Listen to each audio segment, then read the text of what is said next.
Pues sí, hay un tipo de epilepsia infantil que se confunde constantemente, pero constantemente, con un simple virus estomacal.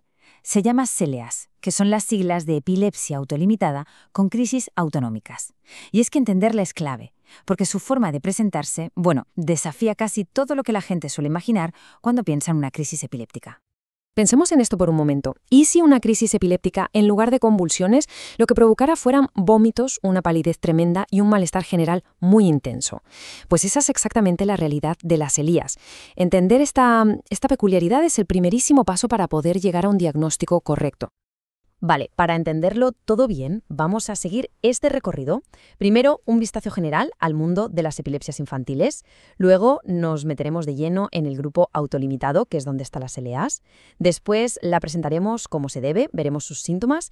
Y para terminar, hablaremos del diagnóstico y de su pronóstico, que ya adelantó es muy bueno. Empezamos. Y lo primero que hay que tener clarísimo es esto. Cuando decimos epilepsia infantil, no estamos hablando de una sola enfermedad. Para nada. Es más bien un término paraguas que agrupa un montón de síndromes distintos. Y claro, cada uno tiene su propio nombre, sus características y, muy importante, un pronóstico que puede ser súper diferente. Claro, para poner un poco de orden en este universo de síndromes, la Liga Internacional contra la Epilepsia, la ILAE para abreviar, creó una clasificación. Es como un mapa, ¿verdad? Un mapa que no solo nombra los diferentes territorios, sino que también sirve de guía para los médicos sobre qué esperar, sobre el pronóstico y cuál es el mejor camino a seguir en cada caso.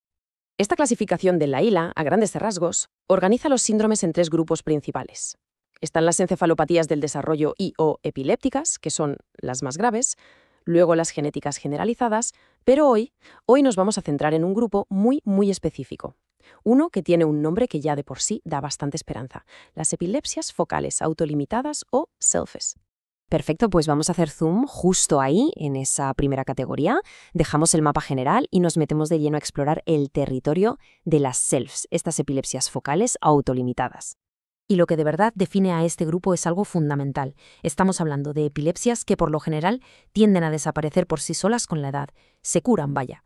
Y es justo aquí, dentro de este grupo con un pronóstico tan bueno, donde encontramos a la protagonista de hoy, las CELEAS.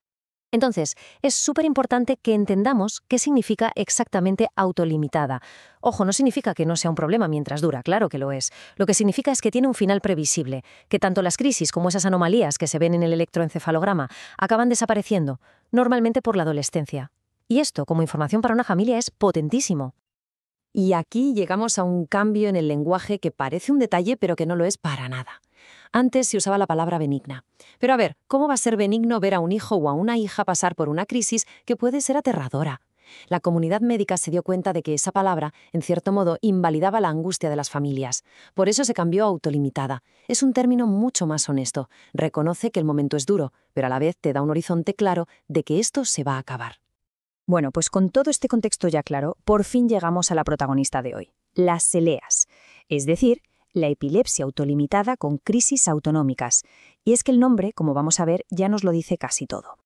A lo mejor a alguien le suena más por su nombre antiguo, el síndrome de Panayotopoulos, un nombre, vamos a decirlo, un poco difícil de pronunciar.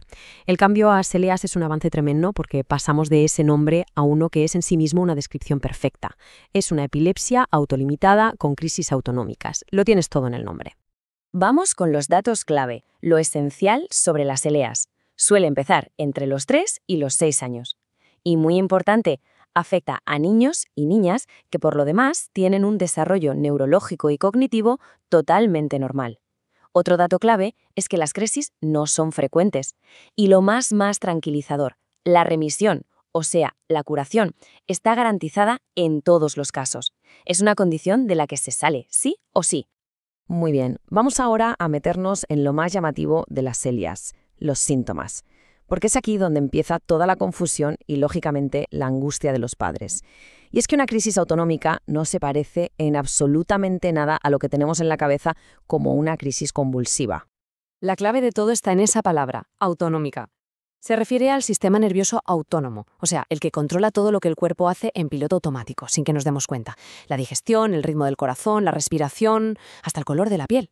Pues una crisis de CELías es básicamente como una tormenta eléctrica en ese centro de control automático del cuerpo. Y claro, si se desata una tormenta ahí, ¿qué pasa? Pues pasa esto. arcadas, vómitos. De hecho, los vómitos aparecen en 3 de cada 4 crisis. Es el síntoma estrella. A eso le sumamos una palidez muy llamativa, malestar, dolor de tripa. Vamos, que es el cuadro perfecto de una gastroenteritis de libro. ¿Quién va a pensar que eso es algo neurológico? Es que es justo por esto que el camino hasta dar con el diagnóstico correcto puede ser un lío. Los primeros diagnósticos que se suelen dar son, lógicamente, gastroenteritis aguda, a veces una migraña o incluso un síncope, un desmayo. Darse cuenta de que todo este conjunto de síntomas puede tener un origen neurológico, ese es el primer gran salto. Y si hablamos de tranquilidad, ojo a este dato. Las crisis, además de raras, pueden ser muy poco frecuentes. De hecho, para una cuarta parte de los niños con celías, un 25%, todo el episodio se va a limitar a una única crisis en toda su vida. Una y ya está. Y hay otro dato más que define el patrón. La inmensa mayoría de estas crisis, más del 70%, ocurren mientras duermen. Esto explica perfectamente esa escena tan típica de un niño o una niña que se despierta de repente en mitad de la noche, completamente enfermo. Venga, vamos con la recta final, el diagnóstico y el pronóstico. Y aquí vamos a ver por qué tener el nombre correcto, el diagnóstico preciso, lo cambia absolutamente todo. No es solo poner una etiqueta, ni mucho menos, es saber a qué atenerse. Para entender por qué un diagnóstico específico es tan útil, lo mejor es compararla con otra epilepsia del mismo grupo, autolimitado, como las SELECTS. La diferencia salta a la vista. En las ELEAs, el sello de la casa son los síntomas autonómicos, los vómitos, la palidez. En cambio, en las SELECTS, lo característico son los síntomas motores en la cara y en la boca, como tics o babeo. Son primas hermanas, por así decirlo, pero se manifiestan y se manejan de forma diferente. Y con esto llegamos al mensaje más importante de todo este análisis, y es que el pronóstico es excelente. Excelente. Lo normal es que toda la actividad de la epilepsia dure apenas 1 o 2 años desde que empieza y luego desaparezca para siempre. Para una familia que acaba de recibir un diagnóstico así, esta información no es un dato más, es un alivio inmenso. Mirad, esta cita de la propia ILE lo resume a la perfección.